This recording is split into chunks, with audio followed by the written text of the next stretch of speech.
L'objectif, rassurez-vous, c'est pas de faire de vous des arbitres, c'est pas l'objectif, mais c'est simplement vous faire prendre conscience que l'arbitrage, c'est pas si simple que ça. Il y a des règles, vous jouez tous au foot, mis à alors une touche, vous savez que c'est à la main, c'est pas au pied, un coup de pied de but, vous savez que le ballon, dès qu'il a bougé dans la surface de but, ou dans la surface de réparation plutôt, le ballon est en jeu, donc si vous êtes attaquant à l'extérieur, vous pouvez aller presser. Il y a des règles qui ont évolué. Là, je vais surtout insister sur 2-3 petites choses sur lesquelles il ne faudrait pas que vous soyez surpris, et notamment vous, qui êtes une équipe nouvelle, j'allais dire, de U17 nationale, vous allez tomber contre des équipes qui ont l'habitude, certainement, de jouer à ce niveau-là. Le premier truc, moi, le premier message que je vous ferai passer, et j'ai arbitré ces catégories-là, et notamment des équipes nouvelles comme vous, vous avez trop l'habitude d'être encore dans l'esprit régional, c'est-à-dire, l'arbitre, il a commis une erreur, je vais râler après l'arbitre. À ce niveau-là, si la touche, elle est jouée en face, la touche, elle est jouée, vous êtes en train de discuter avec l'arbitre, il est parti, puis vous êtes encore positionné sur la ligne de touche, et peut-être que là, ça fait une action de but. Ce que je veux dire à votre niveau, ne contestez pas, vous êtes à un niveau où vous devez jouer au foot.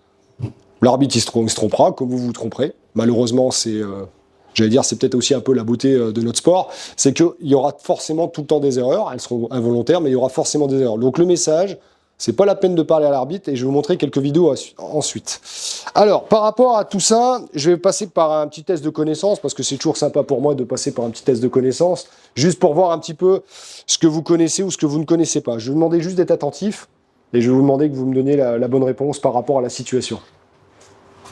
Il n'y a pas de piège, hein. C'est des vraies situations, hein. Je déconne pas, c'est des vraies situations de match.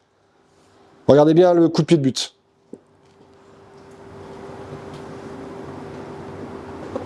Donc il faut savoir que ça, ce sont on a des questions, on a des questionnaires, hein, donc tout arbitre fédéral a des questionnaires à la fédération. Alors, décision.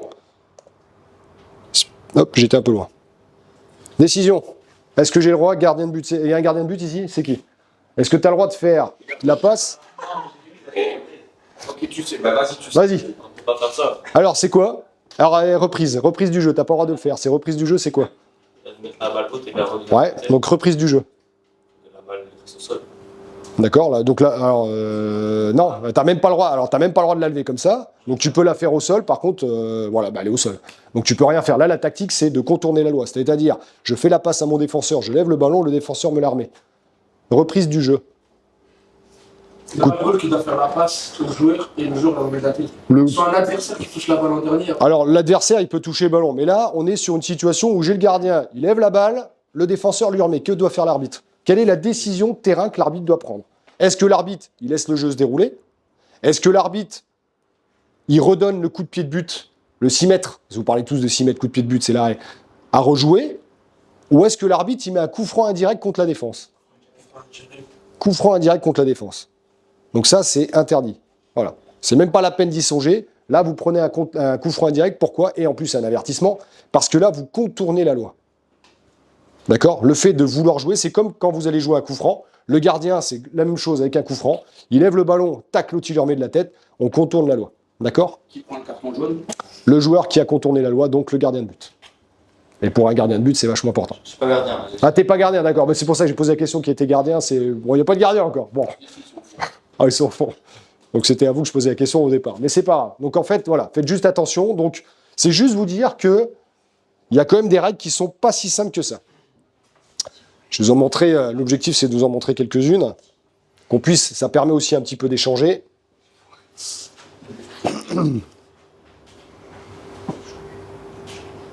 Ah ben là on a une problématique là. Deuxième ballon sur le terrain. Que doit faire l'arbitre? Il peut arrêter le jeu. Ouais. Et on reprend par quoi? Pour l'entraîner. Entre deux, alors ça n'existe pas, mais c'est pas grave. Balle à terre, c'est pas grave. C'est pas. Je préfère que tu dises entre deux, au moins c'est compris. Mais alors, entre deux, ça n'existe plus depuis. Pouf. Bah, je pense que ça n'a jamais existé en fait. Non, je déconne quand je dis ça. Tout le monde disait entre deux, parce qu'avant on donnait le ballon entre deux. Maintenant, c'est. Vas-y. Balle au sol. Balle au sol, balle à terre. C'est ça. C'est. Donc. Et à qui revient la balle à terre? C'est l'équipe qui va frapper. Ah. L'équipe qui défend, ensuite va frapper. L'équipe qui attaque. L'équipe qui attaque.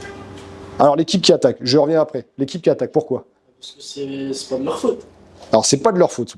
C'est pas forcément la bonne réponse que je... C'est pas marquer, c'est le marquer. Ouais, il voulait marquer. Alors, qui c'est qui touche le ballon en dernier? L'équipe qui veut marquer, là. Donc, l'attaque. Donc, pour vous, c'est pour l'attaque. Balater pour l'attaque. Pourquoi est-ce que tu dis pour la défense, tu m'as dit, je crois, si je ne me trompe pas? Et... Je sais pas, ça me semble plus logique. Bah, pourquoi c'est logique? Particularité de cette situation, et c'est pour ça que je voulais vous la montrer. Là, qui c'est qui a le ballon? C'est l'attaque. Qui c'est qui est embêté? C'est l'attaque. Par contre, l'arbitre arrête le jeu, et ben ça sera Balater dans la surface de réparation au gardien de but adverse. Et c'est la règle. Donc vous pouvez râler après l'arbitre comme vous voulez. La règle, elle est claire. L'attaque a le ballon, mais il y a un deuxième ballon qui vient interférer dans le jeu. On arrête le jeu. L'arbitre arrête le jeu. Dans la surface de réparation, quoi qu'il advienne, si c'est l'attaque qui a le ballon, pas de chance, ça sera une Balater à l'équipe adverse. Donc au gardien de but. Dans la surface de réparation. Cette situation se déroule à l'extérieur de la surface de réparation, Balater à l'attaque.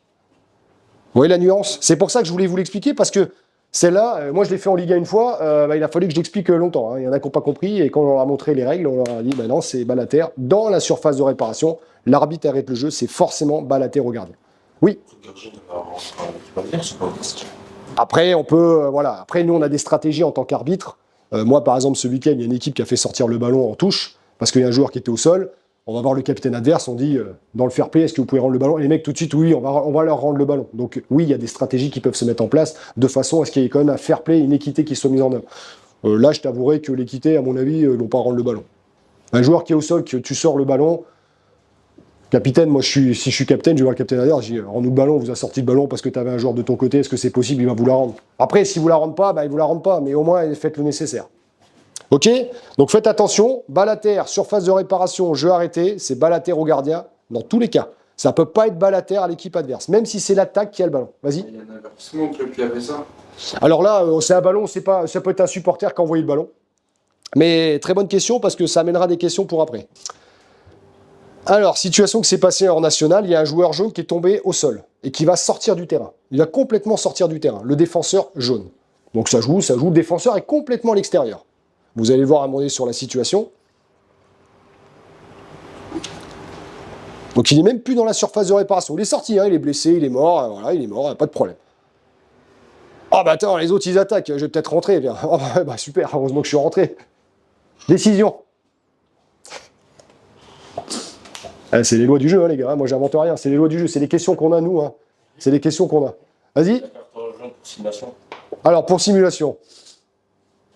À simuler, là. Ah, ici, C'est vraiment plaisir. alors, la simulation, là, on la laisse tomber. Quand on sort du terrain, quand on rentre, il faut rentrer comme si on était ensemble. On ressort là où il y a le. Faut attendre que l'arbitre fasse oui. Alors, il faut attendre que l'arbitre dise oui. Mais là, qu'est-ce qu'il a fait, le joueur? Il est rentré tout seul. Il a cassé. Alors, il est rentré tout seul, et surtout, il a cassé une action. Interférence dans le jeu, et c'est là qu'on voit que vous ne connaissez pas les lois du jeu, mais celle-là n'est pas simple. Interférence dans le jeu. Décision technique attendue, c'est penalty. Non, mais c'est penalty. Et là, il prend jaune, et s'il rentre et qu'il arrête le ballon et que le ballon va dans le but, c'est penalty rouge. Donc là, l'arbitre a pris une mauvaise décision. Il aurait dû siffler penalty et avertissement. Ah mais je déconne pas, c'est les lois du jeu, c'est pas moi qui les invente, les lois du jeu, c'est pas moi qui les ai faites. Moi, je ne fais qu'appliquer les lois du jeu. C'est juste vous mettre en réflexion que les lois du jeu, c'est pas si simple que ça, et que souvent vous arrivez, vous critiquez, vous contestez un petit peu l'arbitre, mais sans pour autant connaître toutes les règles du football. Vas-y. Mais si j'ai mal, je sors vite fait comme ça, et après, Bah là, pourquoi si t'as mal? Alors, si t'as mal, moi je vais te dire un truc, si t'as mal, tu restes dans la surface de réparation au sol, et qu'est-ce va faire l'arbitre parce que c'est un défenseur? J'arrête. Que l'arbitre, il laisse jouer, parce que potentiellement, l'équipe jaune part en contre-attaque, c'est normal. Par contre, normalement, l'arbitre, quand le jeu revient, si le jaune est toujours au sol, et ça, je pense que c'est la meilleure décision à prendre, c'est de rester sur le terrain au sol. Vous êtes blessé, vous êtes blessé. Là, il a voulu sortir parce qu'il a voulu bien faire, sauf qu'après, il se met lui-même en difficulté. Donc, vous êtes blessé dans la surface de réparation, restez au sol, les gars. Combien de fois on voit des joueurs qui... Bon, voilà, c'est le jeu, c'est comme ça, malheureusement. Alors, je vois que notre collègue était intéressé par les interférences. C'est arrivé il y a un mois. Ah merde, il y a un ballon qui est arrivé. Ah, l'arbitre, il n'a pas arrêté le jeu. Ça joue. L'arbitre, personne n'a vu. Donc là, moi, normalement, l'assistant, il doit Bon, je suis défenseur, je décide de jouer. Alors, décision? Regardez bien l'action. On va revoir. On va voir le ralenti. Avec le zoom, c'est mieux. Vous allez voir avec le zoom. Et celle-là est arrivée il n'y a pas longtemps. Hein.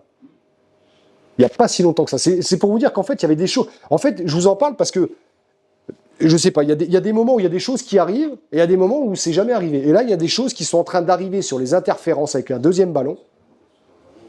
Et là, eh ben, faut pas que vous soyez surpris parce que vous voulez jouer au malin, vous vous dites, ah, tiens, je vais lui taper dedans, comme ça, je vais dégager son ballon. Donc, il y a un deuxième ballon qui est envoyé par les supporters. Donc là, moi, techniquement, quand je suis en Ligue 1, là, j'ai au moins mon assistant qui me dit, ah, deuxième ballon, arrête le jeu. Donc, on arrête le jeu pour éviter toute merde. Et là, le défenseur utilise ce deuxième ballon pour venir interférer avec le premier pour que l'attaquant ne puisse pas frapper au but. Donc, vu qu'on a un défenseur qui est devant, ah, il a de la chance, hein, il a bien joué au bowling. Donc là, c'est penalty et avertissement au défenseur. Par contre, s'il n'y a pas défenseur, ça peut être penalty, carton rouge. Et c'est pour ça qu'en Ligue 1, vous avez la VAR, parce que moi, je vous le dis clairement, des fois, il y a des situations où une main qui est au deuxième poteau comme celle-ci, elles sont très difficiles à détecter, parce que c'est au deuxième poteau, et moi je m'appelle pas Flash, hein, je suis impossible que j'aille de l'autre côté pour voir si c'est une position de main. Et donc c'est les angles des caméras qui vont nous définir. Et donc juste vous faire prendre conscience que vous, des fois, vous nous contestez, les joueurs, en pensant avoir la bonne vision de la situation. Alors des fois, peut-être que vous l'avez, c'est possible, mais des fois que nous, on l'a pas, c'est pour ça qu'on nous parle beaucoup de mobilité en tant qu'arbitre, c'est-à-dire que vous allez voir des jeunes arbitres, ils vont courir certainement beaucoup plus que vous sur le terrain parce que c'est des fusées, mais en tout cas, c'est d'aller chercher les angles pour pouvoir prendre les bonnes décisions.